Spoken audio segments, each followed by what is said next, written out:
El, el ejercicio que nosotros estábamos desarrollando en, en las clases precedentes tenía nos daban unos datos en relación al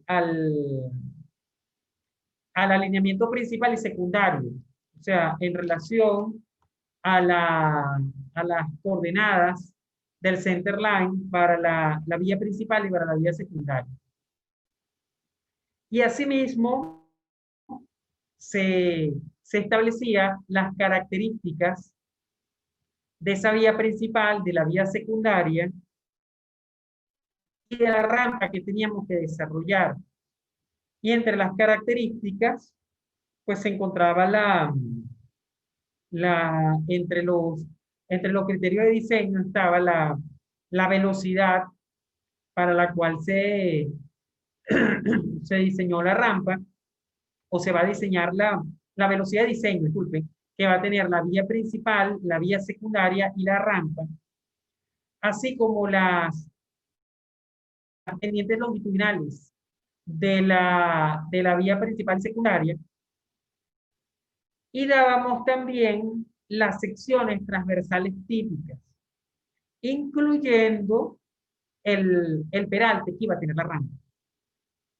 Entonces, en nuestro ejercicio, nosotros iniciamos en aquel momento por, por un trabajo que era construir la recta B1, B2, que iba a ser en este caso, la vía principal, creo, por, por construir la recta B3, B4, que iba a ser la vía secundaria, y posterior a ello, intersectar las mismas para poder hallar el punto donde debe cumplirse el gálibo, o donde tenemos que una vía pasa a desnivel sobre otra o pasa a desnivel bajo otra vía. Ese punto de intersección nosotros lo denominamos vértice 5, que lo hallamos en su momento. Y nos dio unas coordenadas que nosotros teníamos anteriormente, que eran unos valores en X, que era 766.912, y un valor en Y, que era 536,760. ¿Todos estamos bien hasta allí? ¿O me siguen hasta allí? Sí. Perfecto. Entonces, ¿qué sucede? En ese punto de intersección que yo nombro, se supone que una vía va a tener a pesar de que se supone que es un punto de intersección, esas dos vías no se van a intersectar a la misma cota, sino que van a tener cotas distintas de separación, que van a permitir que la vía principal y la vía secundaria tengan continuidad en el flujo vehicular, y que de esa manera se pueda desarrollar la velocidad de diseño que nosotros tenemos para la vía principal y secundaria, y tomar en cuenta que va a existir una separación vertical o una distancia vertical que va a ser la altura libre que debe tenerse entre la cota de la rasante inferior y la cota inferior de la estructura superior, más el ancho de la propuesto que vamos a tener a lo mejor de la viga, más el ancho del país, más la altura de la viga, más la altura de la losa del pavimento, más creo que una distancia adicional, creo que era por seguridad. Que eso nos iba a dar aproximadamente como unos 8 metros de altura, 8.5 metros de altura, según recuerdo de las láminas anteriores. ¿Hasta allí me siguen? Sí, profe. Posteriormente, nosotros decidimos que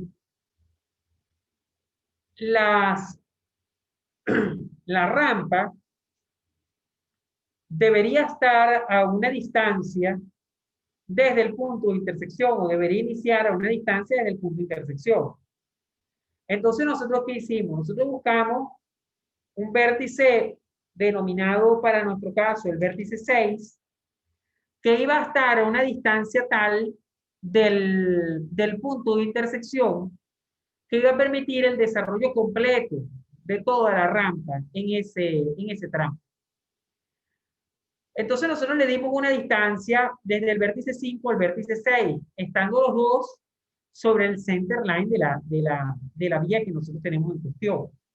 ¿Qué distancia le colocamos nosotros entre ese vértice 5 y el vértice 6? 240. 240 metros. Ok, entonces, habiendo tenido esa distancia de 240 metros, nosotros lo que hicimos fue que buscamos en función del vértice 5 la distancia y el rumbo que tiene esa recta, donde está el vértice 5 y el vértice 6, pudimos hallar el vértice 6 con unas coordenadas ya especificadas. Y eso nos permitió entonces tener un vértice 6 ya definido con unos valores predeterminados. ¿Cuáles son las coordenadas del vértice 6 que ustedes tienen allí anotadas?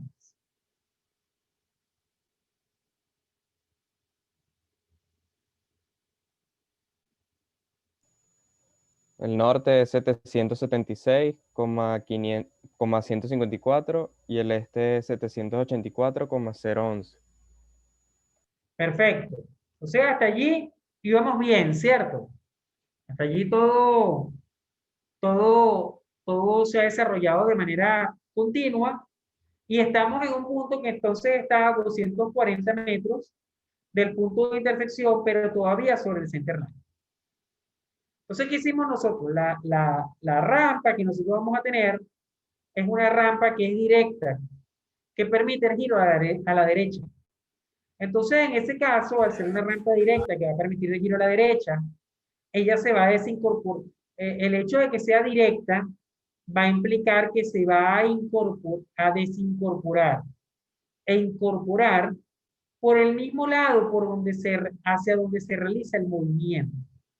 Eso quiere decir que si el movimiento de la rampa directa es un movimiento hacia la derecha, ella se va a desincorporar por la derecha, se va a incorporar por la derecha y a su vez va a permitir el giro a la derecha de los vehículos, desde el norte hacia el oeste del plano que nosotros tenemos. Entonces eso nos lleva a nosotros a determinar que entonces nosotros tenemos que tener una distancia desde el center line de la carretera, que viene siendo el vértice 6, una distancia transversal, hasta el vértice 7, que va a ser la mitad de la calzada. ¿Y eso qué va a implicar? Eso va a implicar que nosotros vamos a tener entonces, en ese caso, la mitad de la defensa central, que va a ser 0,4 metros, más el hombrillo izquierdo, que en nuestro caso, ¿cuánto era el hombrillo izquierdo que medía?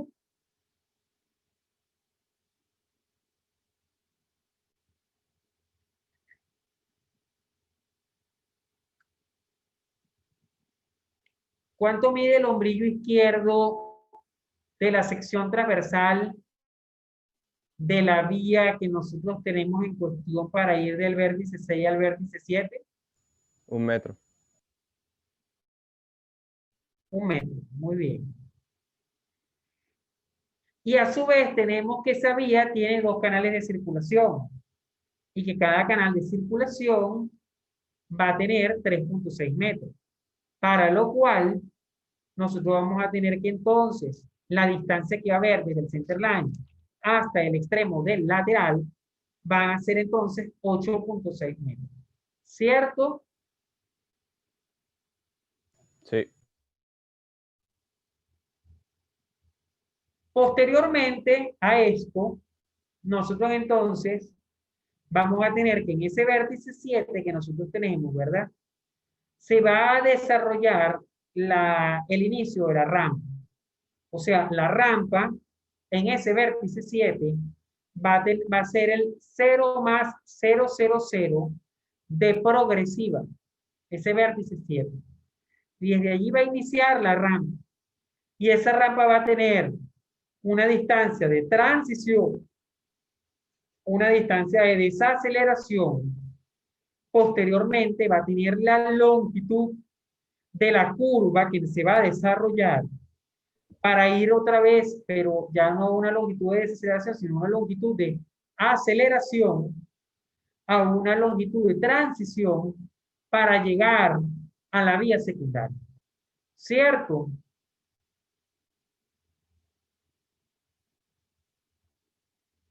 Sí. Ok. Nosotros entonces nosotros buscamos la intersección del vértice 7, que la pudimos hallar. Posteriormente, hallamos la longitud de transición, que si mal no recuerdo nos dio 41,148 metros para la longitud de transición. Y posteriormente hallamos la longitud de desaceleración.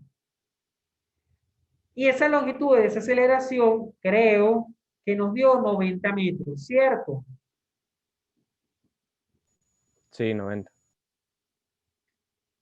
Y calculamos entonces el vértice 9, que venía siendo el vértice que va a tener a la longitud de transición más la longitud de desaceleración en la rampa. ¿Estamos bien hasta allí?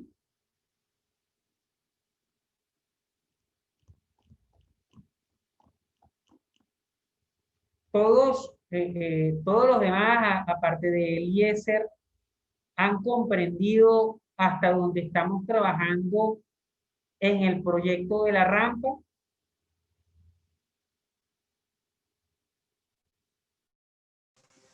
Sí, profe. Sí. No tengan dudas en preguntar, oyeron, que para eso estamos, para aclararles las dudas por si acaso. Entonces, aproximadamente nosotros estamos ahorita, si se fijan en el gráfico que yo les estoy mostrando acá, nosotros ¿qué tenemos? Nosotros estamos en este vértice 9 que tenemos nosotros acá para iniciar la, la curva horizontal que nosotros vamos a tener, o la clotoide que vamos a tener, y tenemos aquí el vértice 9, que ese vértice 9 para nosotros va a ser de ahora en adelante la coordenada del tangente espiral de la clotoide que vamos a desarrollar. O sea, el vértice 9 va a ser ahora nuestro tangente espiral de la clotoide, y de ahí para adelante es donde nosotros vamos a empezar a desarrollar entonces la clotoide que tenemos en el proyecto de la rama. Bien, hasta allí. Sí, profe. Ok. Entonces vamos a hacer lo siguiente, fíjense. Yo les di a ustedes unas diapositivas en las cuales se tienen esbozadas desde la diapositiva número 105 hasta la diapositiva 120. No, 120 no, un poquito más, creo. A ver. Ya.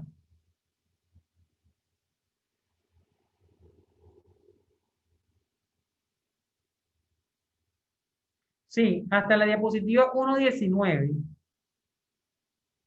Entonces, desde la diapositiva 105 hasta la 119, nosotros tenemos el cálculo de cada uno de los elementos de la clotoide. Entonces, nosotros anteriormente, en nuestro ejercicio, pudimos calcular cuánto era la longitud de la espiral, ¿cierto? Hasta ahí todos me siguen.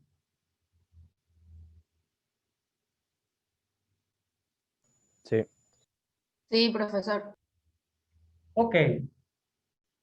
Posteriormente al cálculo de la longitud de la espiral, nosotros entonces tendríamos que calcular cuánto va a valer el tita sub e, o el ángulo de deflexión entre la tangente en los extremos de la curva espiral. Y ese tita sub e es la longitud de la espiral entre 2 veces el radio de curvatura. Ahora, el radio de curvatura tenemos que calcularlo mediante una ecuación que teníamos anteriormente.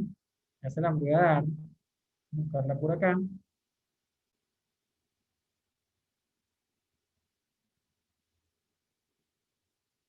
Donde nosotros teníamos en la ecuación, buscarla, en la lámina número 77, en la lámina número 77, nosotros tenemos la ecuación del radio de curvatura, que dice que el radio de curvatura es la velocidad al cuadrado, velocidad en kilómetros por hora, entre una constante que va a ser 127, que va a multiplicar al 0,01 el peralte, porque el peralte lo van a colocar en porcentaje, más el factor de fricción lateral o la fricción lateral que va a haber entre los neumáticos y el pavimento en cuestión.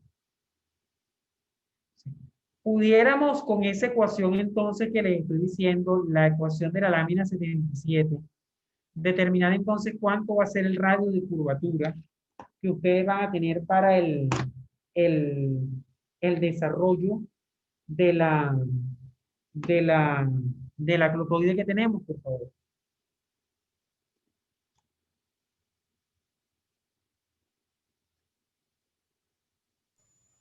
Sí, profe, 192,913. Voy.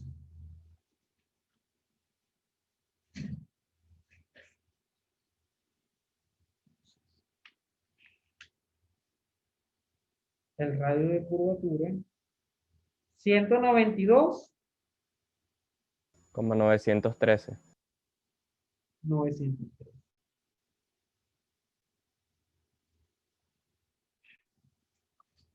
¿Pueden otras dos personas corroborarnos ese valor del radio de curvatura, por favor? Sí, profe, es eso. Sí, es. Si es ese el número, entonces. Ok. Sí. Posteriormente a haber hallado ese radio de curvatura, ¿verdad?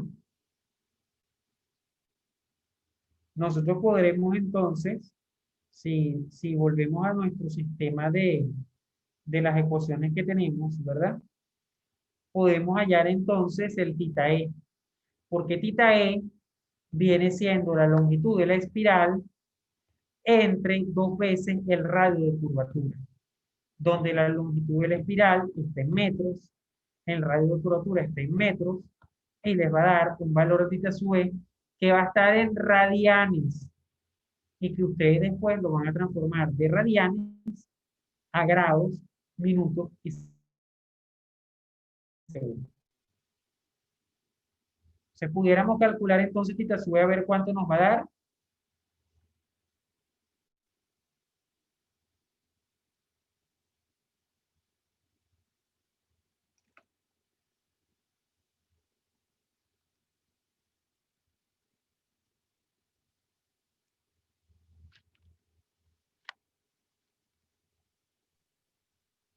Cero coma 168.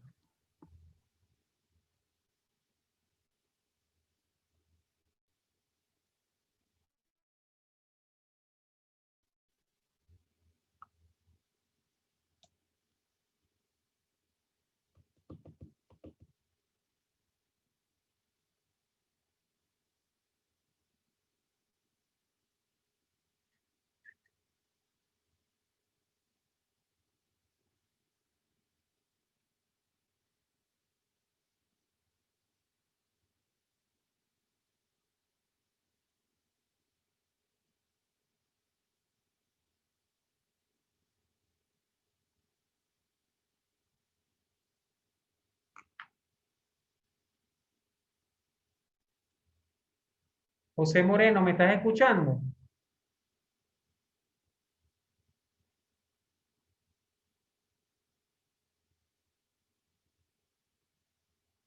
José Moreno, ¿me estás escuchando por allá?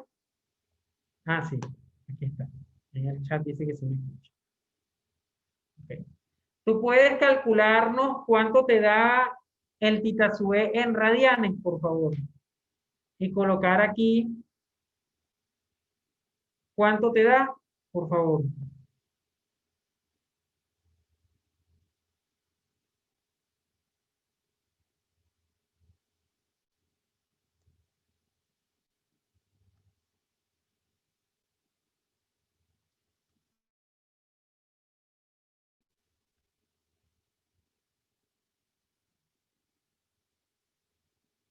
José, cuando lo calcules, porfa, colocas allí en el chat cuánto te da, por favor, el valor de Titasue en radianes, ¿no?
O sea, ahí te escribí que por favor, si es posible, no sé si el resultado que te da es solo con 2 decimales, pero que cuando vayamos a trabajar estos valores en radianes, necesitamos que tengan 6 decimales para que cuando hagamos la transformación pueda permitirnos tener el error en en el tercer decimal de los segundos que vamos a tener en el sistema. Me imagino que ya el profesor, como ustedes vienen de un curso con el profesor Rudy Rosales, él mismo los calcula así. Entonces, por eso es que les estoy haciendo la acotación, para que si tenemos algún error, el mismo se refleje, sea en el tercer decimal de los segundos, que va a ser el número que no vamos a utilizar, porque vamos a utilizar solo hasta 2 decimales de los segundos.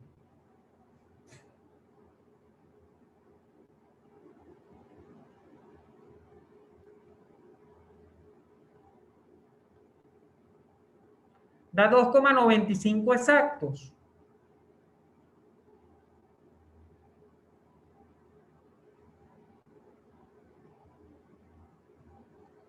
Te da 0,169332. Perfecto.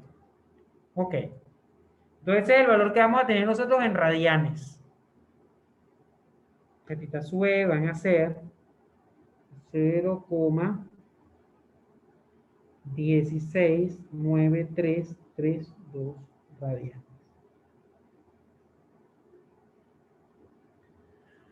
Para hacer la conversión a grados, minutos y segundos tenemos lo siguiente. Pi radianes vienen siendo 180 grados. Entonces, el 0,169332, ¿cuánto va a ser? Y eso les permite hallar cuánto van a ser el valor en grados. Posteriormente, los decimales de esos grados lo van a multiplicar por 60 para que le dé los minutos. Y a los decimales de los minutos me lo van a multiplicar por 60 también para que les dé los segundos. Y esos segundos los vamos a requerir con 2 decimales.